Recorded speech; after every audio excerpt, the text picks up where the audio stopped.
하나님께서 우리를 위해서 여러 가지 계획들을 가지고 계신데 크게 두 가지로 나눌 수 있습니다. 하나는 우리의 이 현실 인생, 현세적 인생을 위한 단기 계획들이고, 다른 하나는 우리의 내세를 위한 영원한 계획입니다. 여러분, 이 둘 중에 어느 쪽이 더 무게가 있을까요? 당연히 영원 계획이겠죠. 왜냐하면 이것이 가장 우선적이고 최종적인 계획이기 때문입니다. 하나님의 영원 계획을 한마디로 말씀드리자면 나를 구원하시는 겁니다. 나를 구원하셔서 천국에 들어가게 하시는 것. 좀 떠올리기도 끔찍한 그런 가정이지만, 만일 우리의 구원이 물거품으로 돌아간다, 그러면 여러분, 내 인생의 단기 계획들이 다 이루어진다 한들 무슨 소용이 있을까요? 내가 현세에서 아무리 많은 것들을 얻고 그것들을 다 누린다 한들 내가 구원받지 못하다면 그 모든 게 영원한 심판과 형벌 앞에서 일말의 흔적도 없이 다 사라지고 말 겁니다. 아무런 의미가 없어지게 되는 거죠. 그래서 우리는 단기 계획보다 영원 계획에 우선순위를 두고 무게중심을 거기 두고 살아가야 하는 겁니다.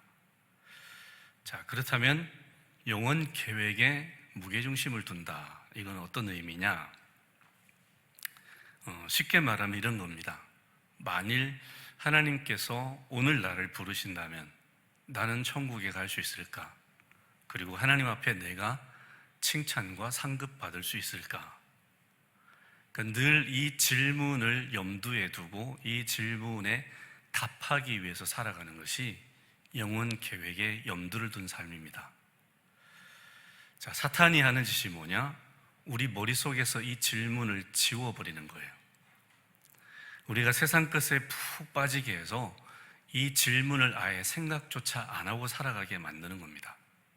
여러분, 사탄은 여러분이 이 땅에서 성공하도록, 얼마든지 성공하도록 내버려 둡니다. 사탄은 그거에 관심이 없어요. 오히려 우리가 그 성공에 정신 팔려 사는 모습을 보면서 박수를 치죠. 왜냐? 그게 사탄이 바라는 그림이거든요.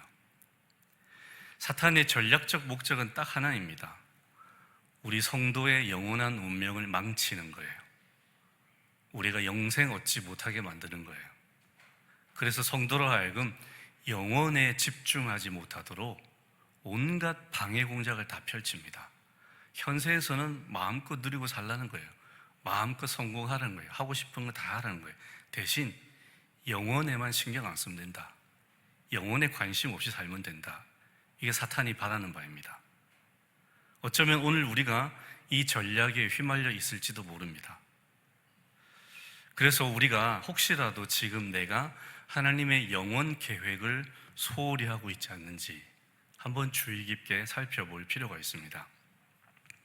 오늘 읽으신 말씀이 바로 이 영원 계획에 관한 말씀이에요. 유명한 산상수훈이죠. 예수님이 산에 올라가셔서 사람들을 다 모으셔서 그 사람들에게 하나님의 나라가 어떤 것이고 하나님의 백성과 예수님의 제자들은 어떻게 살아야 하는지에 대해서 다 가르쳐 주셨어요.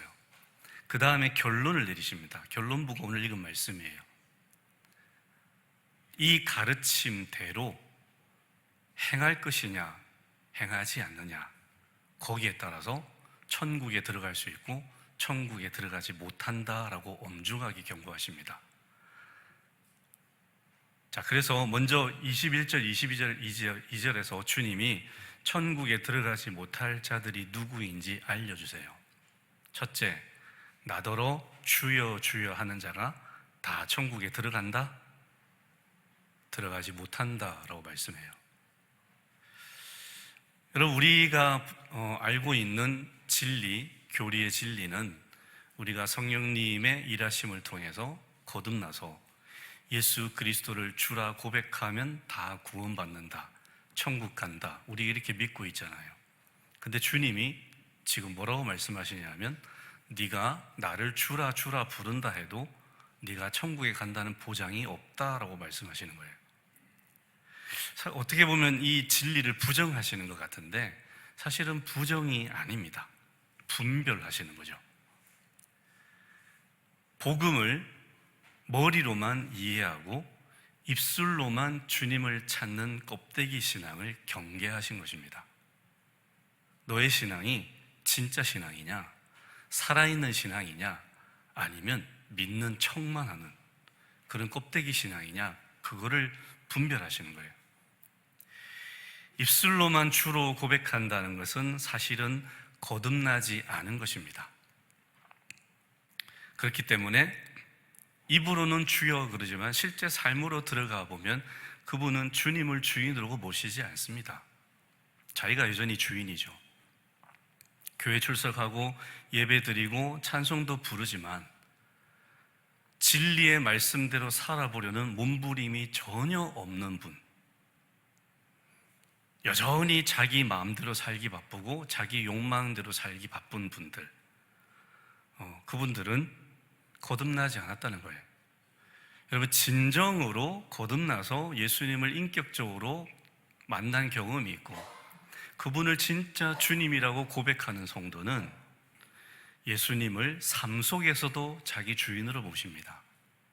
그리고 그분이 원하시는 대로 살려고 몸부림을 치죠. 그렇게 살지 못하면 애통합니다. 힘겨워합니다. 눈물 짓습니다. 그게 거듭난 사람들이에요. 나한테 이런 모습이 없다. 그럼 내가 진짜 거듭났을까? 심각하게 고민해 보셔야 됩니다. 단 한 번도 내가 주님 뜻대로 살아보려고 해본 적도 없다. 저는 여러분 가운데 그런 분은 없으리라고 생각합니다. 여러분 모두 그래도 마음이라도 주님 뜻대로 살아보려고 치열하게 애쓰고 노력하고 그렇게 살아가고 계시는 줄 믿습니다. 그렇게 사는 분들은 거의 없을 거예요. 그런데 그렇게 사는 분들이 간혹 교인들 중에 있다는 겁니다. 그러면 그분은 과연 거듭났을까? 아니요, 거듭나지 않았어요. 그래서 나더러 입으로만 주여 주여 한다고 다 천국에 들어가는 것은 아니다. 너의 믿음이 진짜 믿음, 산 믿음이어야 한다 라고 말씀하시는 거예요. 자, 둘째, 더 충격적이에요. 주님의 이름으로 선지자 노릇하고 귀신도 쫓아내고 많은 기적을 일으키고 그랬다 할지라도 천국에 들어가지 못한다 그래요. 여러분, 우리 한국의 목사님들 중에 어느 분이 기도만 해도 막 귀신이 쫓겨나고 막 병자가 낫고 안전뱅이가 벌떡벌떡 일어나고 그런 분들 보면 여러분, 그분 천국 들어갈 수 있을까요? 없을까요? 있을까요? 없을까요? 있다고 생각하겠죠. 주님 뭐라고 말씀하십니까? 그렇다 해도 못 들어갈 수 있다는 거예요. 굉장히 충격적이지 않습니까? 설교 진짜 잘해요. 능력도 있어요. 카리스마 있고 뭐 기도하면 모든 기적들 다 일어나. 그런데 그 사람이 천국 못 들어갈 수 있다는 거예요. 뭘 가지고 그러면 못 들어간다 그러실까요? 여러분, 주님은 은사와 달란트를 가지고 결과를 남기는 것만 보지 않으세요. 신유의 은사, 축귀의 은사, 예언의 은사, 이런 은사들, 이거는 성령님이 주시는 선물이에요. 그 사람의 신앙과 상관없어요. 그 사람의 인품과 인격과 성숙도하고 상관없고 그냥 선물로 주시는 거예요. 근데 그 사람이 그 선물을 잘 사용해서 결과가 드러나요. 정말로 설교도 잘하고 기적도 일어나고. 근데 주님은 그 결과, 외적인 결과만 보시는 것이 아니라 그 사람의 중심을 보세요. 삶의 태도를 보세요. 자, 그렇게 하면서 자기를 드러내고 자기 공로를 드러내고 자기 잘난 것 자랑하고, 이런 사람은 그 아무리 엄청난 설교 사역을 하고 기적을 행해도 천국 못 들어간다는 거예요. 그럼 주님이 뭘 보실까? 그 사람이 예수 그리스도를 주님으로 모시고 삶 속에서 그분의 뜻대로 살 것인지를 보신다는 거예요. 설교 잘해도 예수님 주님으로 안 모시는 분들 많아요. 귀신 쫓아내도 예수님 주님으로 안 모신 분들 많아요. 자기 멋대로 사는 분들 많아요. 그런 목사들 많이 봐오지 않았습니까? 주님은 겉만 보지 않으신다는 거예요. 그런 자들 아무리 화려한 목회를 하고 엄청난 업적을 남겨도 주님 앞에 갔을 때 너 누구냐 그러신다는 거예요. 나 너 모른다 그런다는 거예요. 쫓겨난다는 거예요. 자, 정리하면 나의 믿음이 진짜 거듭나서 살아있는 믿음, 그래서 입으로만 주여주여 하는 것이 아니라 내 일상의 삶 속에서도 주님을 모시고 주인으로 섬기며 그분의 뜻대로 살기 위해서 몸부림치는 삶, 그렇지 않은 자는 천국에 못 들어가고, 아무리 은사가 많고 능력이 많아서 화려한 외적 결과가 드러나도 그 삶이 주님이 주인이 아니고 성령의 열매가 맺히지 않는 사람, 성령의 은사는 많은데 성령의 열매는 맺히지 않는 사람, 그 사람은 천국에 못 들어간다는 거예요. 자, 이어서 주님이 24절부터 27절까지 해서 그러면 어떤 자가 구원받을 것이냐 가르쳐 주십니다. 결론부터 말씀드리자면 주님의 말씀을 듣고 뭐 하는 자요? 행하는 자가 구원받을 것이라 그래요. 주님은 이런 자를 반석 위에 집을 세운 지혜로운 사람이다 라고 비유하세요. 자, 반대로 주님의 말씀을 듣고도 행하지 않는 자는 모래 위에 집을 세운 자라 그러세요. 자, 근데 여러분 여기서 주의하셔야 될 게 뭐냐면 이 행한다와 행하지 않는다는 이 단어가 그냥 한두 번 행하고 한두 번 행하지 않는 그런 단어가 아니고요. 이 행한다도 지속적인 동작이고 행하지 않는다도 지속적인 동작이에요. 그러니까 주님의 말씀을 듣고 계속 지속적으로 그 말씀을 마음에 새기고 그 말씀대로 살려고 애쓰는 사람들, 반대로 주님의 말씀을 계속 듣는데 단 한 번도 주의 뜻대로 살지 않고 끝까지 자기 고집, 자기 뜻대로 사는 사람들, 이렇게 나눠지는 거예요. 그러니까 이 행하지 않는다는 게 가끔 불순종하고 가끔 죄짓고 그런 게 아니고 지속적으로 쭉 자기 아집대로 사는 사람을 얘기해요. 제가 아까 말씀드렸다시피 여러분 가운데 그런 분이 없는 줄 믿습니다. 그런 분들은 교회 나오지도 않죠. 한두 번 잘못할 수 있죠. 한두 번 실수하고 넘어질 수 있습니다. 아니 여러 번 넘어질 수 있어요. 그러나 그것 때문에 마음 아파하고 회개하고 다시 주께로 돌아오는 분들은 여기에 해당되지 않아요. 끝까지 자기 고집대로 살아가는 사람, 그런 사람이 모래 위에 집을 세운 사람이라는 거예요. 미국 캘리포니아 해변에 가면 그 뷰가 정말 환상적입니다. 태평양이 바로 앞에 놓여 있거든요. 그래서 전 세계적으로 풍광이 좋기로 유명하기 때문에 그 해변을 따라서 정말 엄청난 고가의 주택과 별장들이 지어져 있어요. 자, 근데 근래 들어서 아주 심각한 문제가 발생합니다. 저 해변이 무너지는 거예요. 저렇게. 그리고 그 다음 사진 보시면 어떤 집은 저렇게 금방이라도 정말 간당간당하죠. 절벽에 매달려서 저 집안이 무너지면 그냥 절벽 아래로 떨어져서 박살나는 거죠. 여러분, 저 집들이 수백억이 넘습니다. 얼마나 심혈을 기울여서 지었겠어요. 근데 어쩌다 저 지경에 이르게 되었을까요? 뭐가? 기초가 엉망인 거예요. 캘리포니아 해안지 절벽은 단단한 바위로 이루어진 곳이 아니고요, 모래가 굳어서 생긴 토양이에요. 겉보기엔 단단해 보이지만 비바람이 치고 태풍이 불면 깎여나가요. 그 위에 세워놨으니 어떻게 되겠냐는 거예요.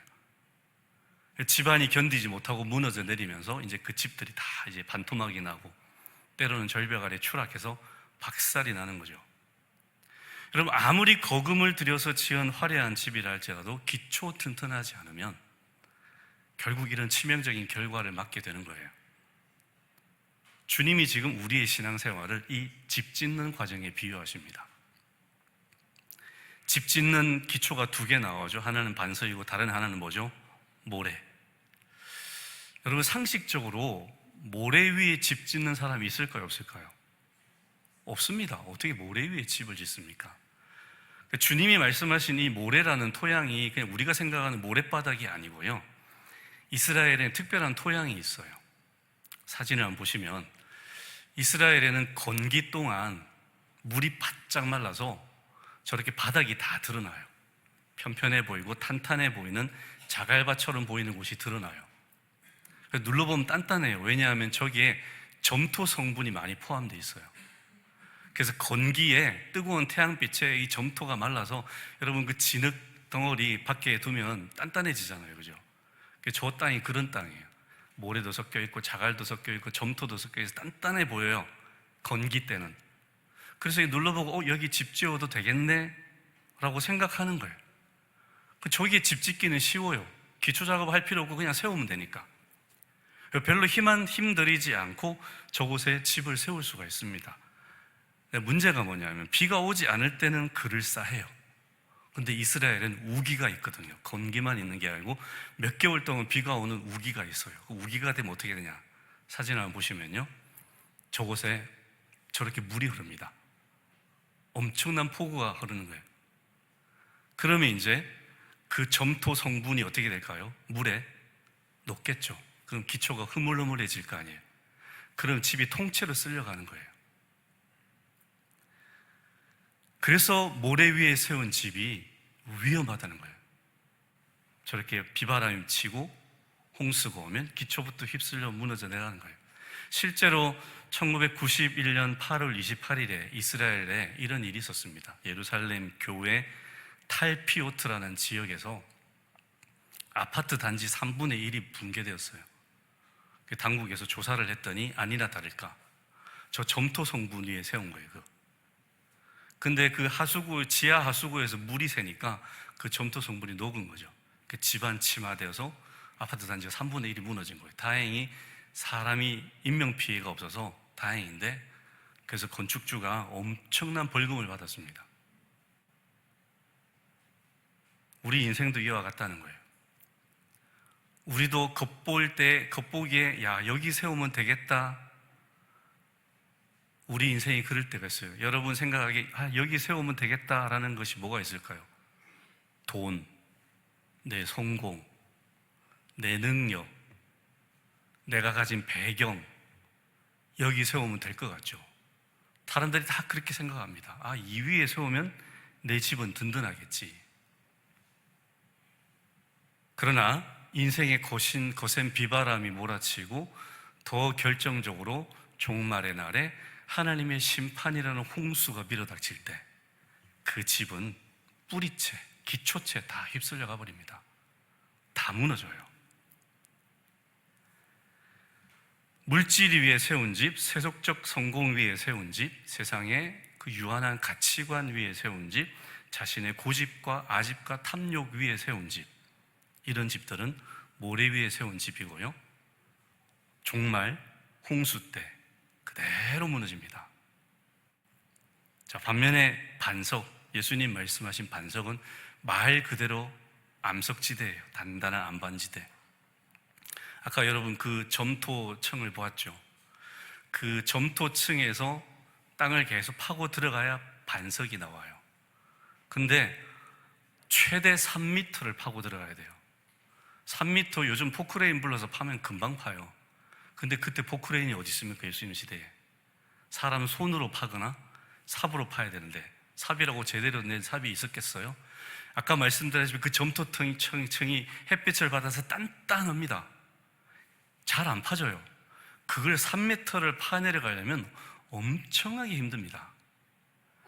그게 싫어서 그냥 점토층 위에 짓는 거예요, 집을. 그런데 미련하다 그랬잖아요. 그래서 진짜 지혜로운 사람은 우기에 대비해서 그 점토층을 파냅니다. 3m 땀 뻘뻘 흘리면서 뭐 한 달 이상 걸릴 수도 있어요. 파내서 그 위에다 집을 지어요. 이게 무슨 뜻이냐?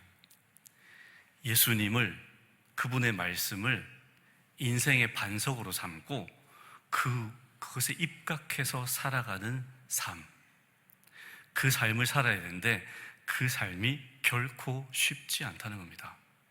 그 점토층을 다 파내려서 암석을 찾는 그 과정처럼 그리스도라는 분의 반석을 삼고 그분의 말씀을 반석 삼고 살아가는 삶이 쉽지 않습니다. 여러분, 예수 믿는 거 쉬우십니까?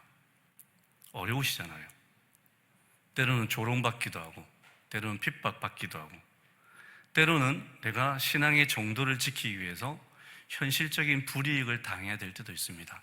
남들 아무렇지 않게 편법 쓰는데 나는 그거 못 쓰고 주님 방식대로 살아야 되고, 남들 다 이상한 방식으로 승진하는데 나는 오로지 주님 원하시는 방식대로 가야 되고, 이런 일들이 우리 인생에 한두 개가 아니잖아요.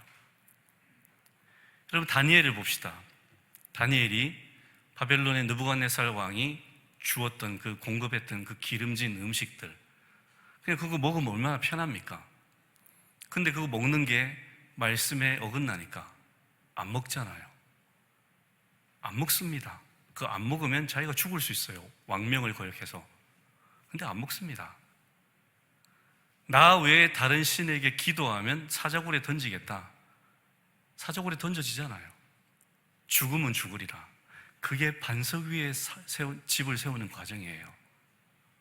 우리 신앙이 예수님 말씀대로 반석 위에 집 세우기가 절대 쉽지 않습니다. 나를 따라오려거든 뭘 지고 따라오라 그럽니까? 자기 십자가를 지고. 이건 죽을 각오하라는 거예요. 자기 십자가를 지고. 넓은 길로 가라 그럽니까? 좁은 길로 가라 그럽니까? 좁은 길로. 남들이 다니지도 않는, 너무 힘들어서 발도 들여놓지 않는 그 좁은 길로 가라 그럽니다. 내 십자가 지고 가는 것도 힘든데 그나마 십자가 지고 넓은 길 가게 하시는 게 아니고 좁은 길 가라 그러세요. 이중고조. 예수 믿는 게 이런 겁니다. 절대 쉽지 않습니다. 근데 왜 그렇게 살아야 됩니까? 여러분, 왜 십자가 지고 좁은 길로 가야 됩니까? 좀 남들처럼 편하게 살면 안 됩니까? 남들처럼 편법 쓰면 안 됩니까? 좀 타협하고 살면 안 됩니까? 왜 굳이 우리는 이렇게 살아야 됩니까? 왜냐하면 뭐가 있어요? 심판이 있기 때문에. 결산의 날이 있기 때문에. 하나님의 심판이 우리를 기다리고 있어요. 그것 때문에 이렇게 사는 거죠. 그거 없으면 왜 이렇게 삽니까? 남들처럼 훌랄라 살면 되지. 그런데 하나님이 마지막 날에 내 인생에 대해서 판가름하시겠다는 거예요. 그것 때문에 이러는 거잖아요. 그 심판의 홍수 앞에서도 내가 세운 인생의 집이 무너지지 않도록 든든히 서 있도록, 그래서 영생과 상급 받도록, 그거 위해서 지금 우리가 이러고 있는 거잖아요. 그래서 내가 왜 이렇게 힘들게 살아야 되지? 예수 믿는 거 정말 쉽지 않다. 그냥 때려칠까? 그런 생각이 들 때마다 여러분, 하나님의 심판을 생각하시기 바랍니다. 그 심판대 앞에 나를 세우세요. 여러분, 언제 하나님 심판대 앞에 서게 되실까요? 여러분이 아무도 모릅니다. 오늘 서실 수도 있어요. 그렇지 않습니까? 내가 이제 30살이고 40살이니까 한 70살까지, 지금 100세 시대라는데 한 60년 정도 남았네. 아니요. 그거 어떻게 장담합니까? 우리는 오늘도 하나님의 심판대 앞에 설 수 있습니다. 그러면 오늘 내가 하나님의 심판대에 섰을 때에 여러분은 든든하게 지은 여러분 집을 지금 보여드리실 수 있습니까? 그렇다는 거예요.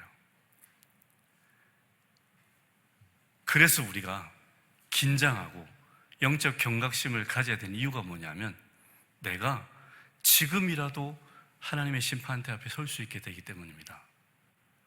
그걸 아는데 이렇게 태평하게 지낼 수 있겠습니까? 여러분, 급박한 해상 구조 현상을 한번 떠올려 봅시다. 구조대원이 출동해서 막 조난 당하고 있는 사람들에게 이제 구조 작업을 펼칩니다. 그때 구조대원들이 그 조난당한 사람들에게 어떤 말투로 얘기를 할까요, 여러분? 저기요, 제가 지금 구명줄을 던질 테니까요, 이거 잡으시면 살 수 있을 텐데 어떻게 한번 잡아보시겠어요? 미친놈이죠, 그죠? 네. 구조대원 자격이 없어요. 어떻게 얘기할까요? 제가 지금 구명조끼 던질 테니까 꽉 잡으세요. 절대 놓으시면 안 됩니다. 그래야 사실 수 있어요. 엄중하게 경고하지 않겠습니까? 오늘 주님이 주신 이 반석과 모래 위에 세운 집, 이 비유가 여러분, 우리에게 주시는 가벼운 조언입니까? 이렇게 한번 살아볼래? 그래야 너희 집이 든든할 텐데. 지금 이런 말투로 주신 걸까요? 아니에요.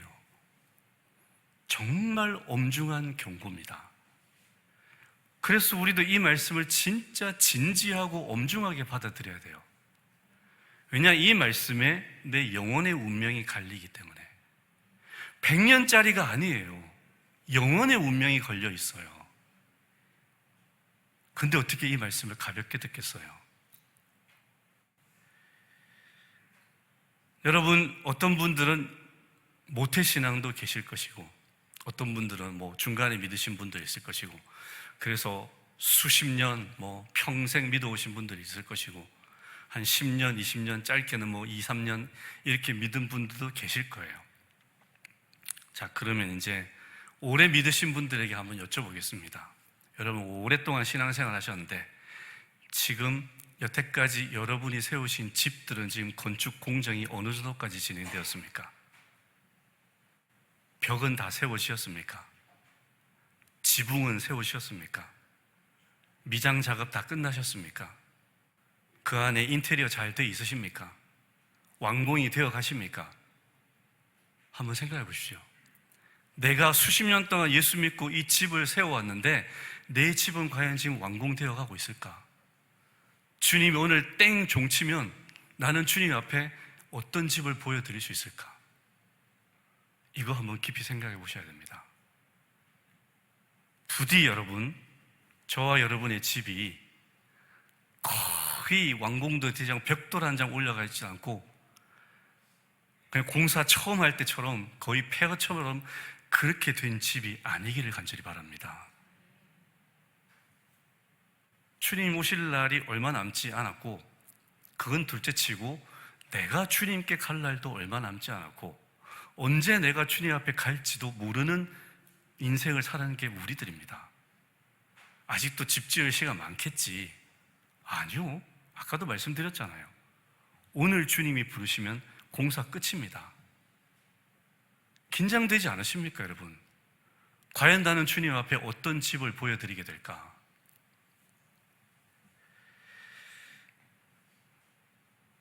사랑하는 성도 여러분, 우리는 이미 예수 그리스도를 반석으로 삼았습니다.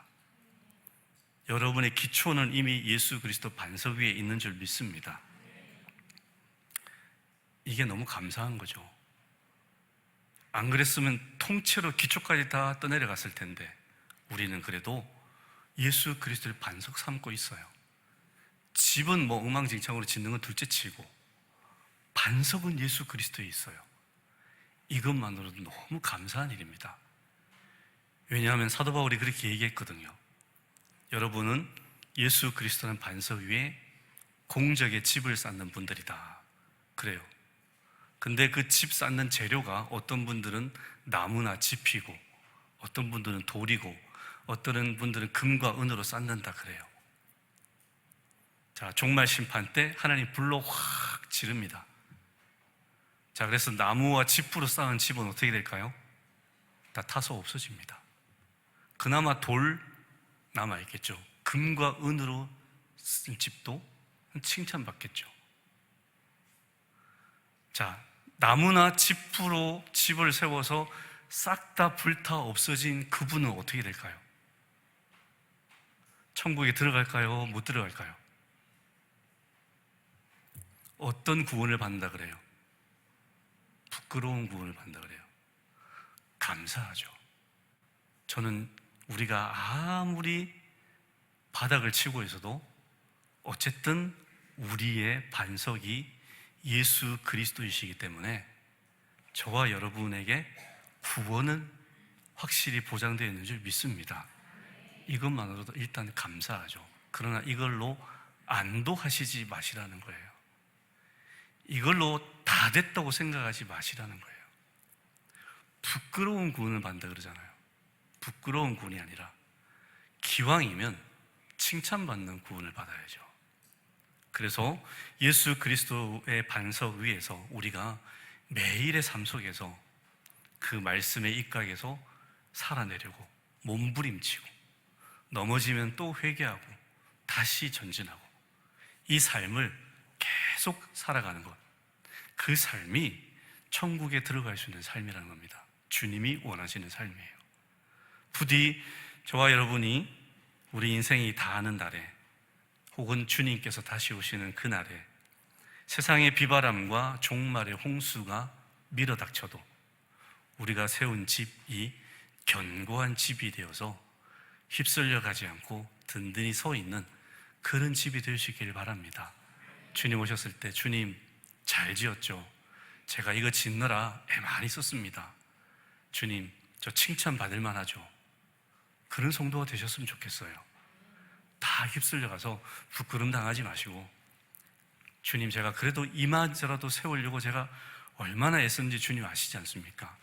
라고 말씀드릴 수 있는 그런 성도. 그래서 우리가 이 찰나의 세상을 넘어서 영원한 하나님의 나라에 들어가는 복되고 지혜로운 영광스러운 성도들이 다 될 수 있기를 주님의 이름으로 간절히 축원합니다. 기도하겠습니다. 하나님 아버지, 감사드립니다. 우리가 주님을 알기 전에, 주님을 모를 때에는 우리의 반석이, 우리의 기초가 예수 그리스도의 반석이 아니라 세상 끝에 세워져 있어서 심판의 날에 그 모든 것들이 기초까지 다 휩쓸려 떠내려갈 그런 인생이었는데, 주님 우리를 구원하셔서 예수를 구주라 믿게 해주시고, 주님 우리가 부족하지만 그래도 주님 닮으려고, 주님 말씀에 순종하려고 몸부림치며 살아갈 수 있게 하여 주시니 감사를 드립니다. 주님, 이 반석 위에 우리가 여태까지 집을 쌓아왔는데, 하나님 주님이 언제 부르시더라도 주님 우리가 주님 앞에 부끄럽지 않은 집을 내보여드리게 하여 주시옵소서. 더 열심히 쌓게 해주시고 더 최선을 다해 쌓게 하셔서 주님 앞에 정말 주님이 칭찬하실 만한 좋은 집을 보여드릴 수 있는 믿음의 성도들, 상급받는 성도들 다 되게 하여 주시옵소서. 예수 그리스도 이름으로 기도드립니다. 아멘.